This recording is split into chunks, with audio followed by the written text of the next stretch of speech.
relationship with God where we are lost in wonder, love, and praise in our lives. Change from glory to glory, ever increasing glory.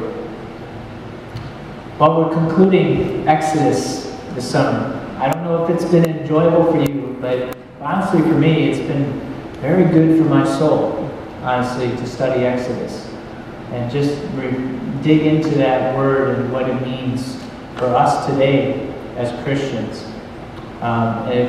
All our messages for the summer have been on the internet too, so if you missed any and you want to catch up, you go to our YouTube page or go to the website for the church and they'll have a link for you as well. It's hard for me to actually wrap this up because I feel like I'm just kind of touching the surface a little bit with God in the book of Exodus. And there's so much more in there to cover. 40 chapters is a lot for a book. But I'm trying to do my best. So hopefully God will take care of the rest in your life. The greatest and deepest sadness in life is losing an affirmation of God's presence. This was Moses' fear. When Moses was first called by God, back in Exodus 3, God made a promise to him, I will be with you. Now God, through Moses, had led the people of Israel out of Egypt, provided food in the desert, crossed through the Red Sea on dry ground, and arrived at Mount Sinai, only to have Israel reject relationship with the Holy God by making a golden calf, which we heard my new favorite verse from last week, an animal that eats grass, and worshiping it. God now had every right, after all that he had done for Israel, to reject them as well, as part of that relationship he built with them. At the beginning of chapter 33, God proclaims to Moses that he was not going to be with the people. Where in verse 3 it says, go up to the land flowing with milk and honey, but I will not go with you, because you are a stiff-necked people, and I might honestly destroy you on the way. After such a blatant rejection of God by the Israelites, you would think this would be good news for Moses, that the Israelites will still be able to go to the promised land, a good and abundant land, a land of our own. Like a child who doesn't finish all their food, yet still gets to eat ice cream. You would think that Moses would see God's proclamation for them to go to the promised land. That's a good decision still. No. Moses pleads with God, doesn't he, in our text? If your presence does not go with us, do not send us up from here. What is Moses' concern? Moses seems to know that both the Israelites and himself won't survive as God's people if God is not with them. The relationship with God is more important for Moses than the destination. In verse 13, Moses speaks to the Lord. If you are pleased with me, teach me your ways. What? So that I may know you and continue to find favor with you. Remember that this nation, he says, is your people. Moses is interceding for the people with God and knows that if God withdrew from his people their identity as God's people, they would fall into abysmal chaos. The reassurance of that famous Footprints poem. Remember that poem? The part where the person speaks to God and says, well, there's only one set of footprints, and wonders why God had abandoned them. God's response to that complaints of our hearts is that those are the times I what? Carried you. And that is why you only see one set of footprints. Did not God say to the Israelites when they first arrived at Sinai, you yourselves seen what I've done to Egypt and did in Egypt, how I carried you on eagle's wings to myself, brought you to myself.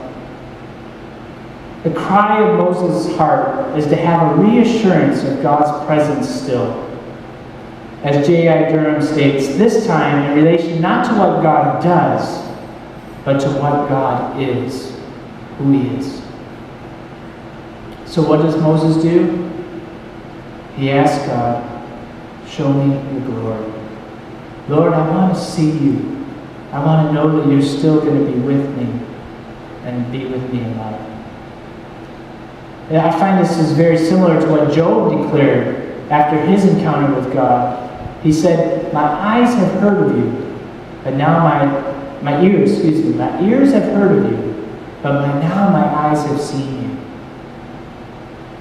The Lord's glory, His majesty, the awesome wonder and holy purity cannot be seen by us, or it would overwhelm us to the point of death. But God, what does He do? He says, I'll proclaim my goodness in front of Moses. The power of God's word in our lives. That reassurance that we feel God is with us. I find if I ever feel like there's a barrier blocking me from the presence of God, which has happened to the Israelites in that scenario, there's nothing more reassuring than God's word of mercy, compassion, forgiveness, and justice that calms the storms of the soul. As Moses poured out his soul, pleading for forgiveness and mercy for both himself and the people, what does God do? God shows His goodness to him. A goodness that forgives. As Moses comes down from meeting with God, with new stones of the new covenant and relationship with God, renewed. What's he look like? His face is radiant. So much so that the people are scared to come by him. I think, did Moses really ever have his prayer answered? And in my studies, I really realized that years later, Moses was suddenly appeared on another mountain. This time, with someone who was willing to show him His glory. Jesus. Jesus was there, up on the mountain, and suddenly He was transfigured before His disciples, Peter, James, and John. And who was with Him? Moses. Who did he get to see? The glory of God. The glory of God. God wasn't holding back anymore. And it shows the role of Jesus in our lives. That Jesus wants us to see God's glory. The presence of God, the holy God like Moses. And that shows us that's where we're heading in life. The goal of life is to be home to glory. This is the great news about Jesus, is that He has now a permanent priesthood, that He is able to save completely to those who come and seek His glory and face. Through Him, He always lives to intercede for them. Why? So that there's no barriers anymore for us, between us and God. Such a high priest truly meets our greatest need. One who is holy, blameless, pure, set apart from sinners, exalted above the heavens. What a great joy we have as Christians. We say when someone passes away, and what do we say? I've gone home to glory. Paul caught on this and is teaching us about this. And he was sharing what the work of Christ does in that 2 Corinthians passage. And I have the Message paraphrase of those words at the bottom of the bulletin. Nothing between us and God. Why? Because of Jesus. Our faces shining with the brightness of His face in our lives. And so we are transfigured much like the Messiah. Our lives gradually becoming brighter and more beautiful as God enters our lives and we become like Him. Ever increasing glory. That's our hope. That's our goal as Christians. To one day have that glory shine in our faces. We become that radiant reflection of God. We've been doing these spirituals in prayer, and I thought today it's fitting to do the Canadian version of that spiritual.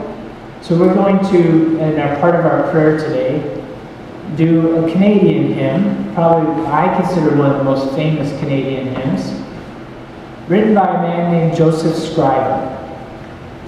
He was born in 1819 in Ireland, and his parents had financial needs to afford a wonderful education opportunity for him. He was enrolled at Trinity College in Dublin in Ireland, where he graduated with a bachelor's degree. In this young man, Ireland had the prospect of a great citizen with high ideals and noble aspirations. He fell in love with a young lady who was eager to spend her life with him. However, on the day before his wedding, she fell from her horse while crossing a bridge over the River Ben and was drowned in the water below. Joseph stood helplessly watching from the other side. In an effort to overcome his sorrow, he began to wander. By age 25, his travels had taken him to an area near Port Hope, Canada. He became highly regarded by the people of that area. He tutored some of the local children in their schoolwork.